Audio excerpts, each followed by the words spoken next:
everyone, welcome to the channel. Just going to do a quick video. If I do it now, it makes the next video 5 minutes shorter. Ian asked me about connecting these little bullet connectors onto the wires. You can't really crimp them because they it distorts it and then it doesn't slot in the little holder then. So the best way is to solder it.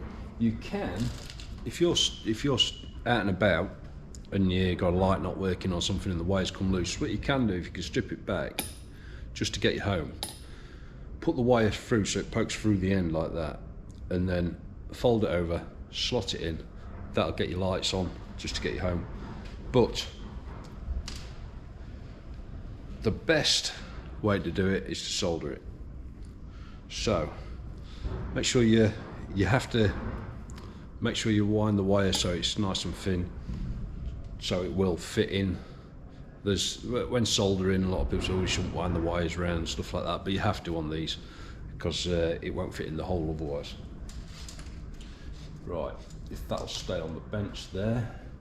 What I use is some ordinary solder and a little burner and a little tool, and just an old pair of pliers just to hold your connector, your bullet, in place. So if I now just turn that off a second, you stay there. If I drop you down to my level, you should, excuse the mess, there we go. Got a lot of stuff all going on at the same time. It's just been used as a dumping ground. So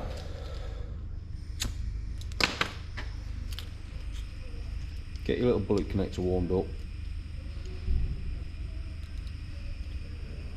Ideally you want it on a flat surface so the solder doesn't just run out the bottom of it. That's why I do it like this. And get some solder in the hole. Don't need tons and tons of it. Give that a few seconds just to warm up nicely. When it starts melting like that, drop your wire in. See, the solder's run out at the bottom. Let's get a bit more solder in there.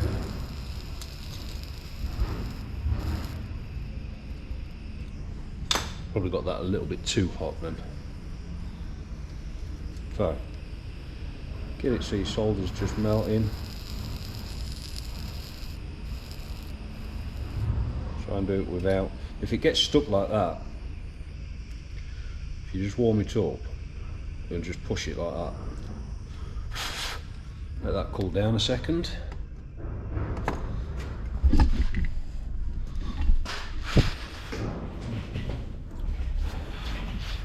Try not to burn your lip. Give it a quick pull, make sure it's on, and that's it. Jobs are done.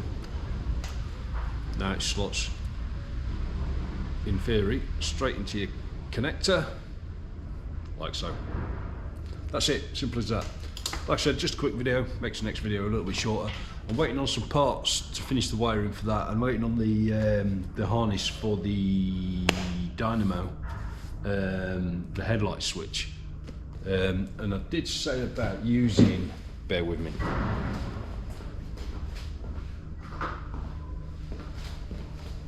some of these for if you've got the upgraded headlight bulbs, which does make a hell of a difference when you're driving down the road. You can't even tell that it's been upgraded to look at it, but yeah.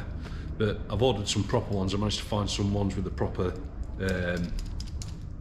colour-coded wires, so that'll all look OEM, rather than making up your own for the sake of, I think it was like, well, with postage, like 16 quid for the proper ones, so rather than messing around, buy some.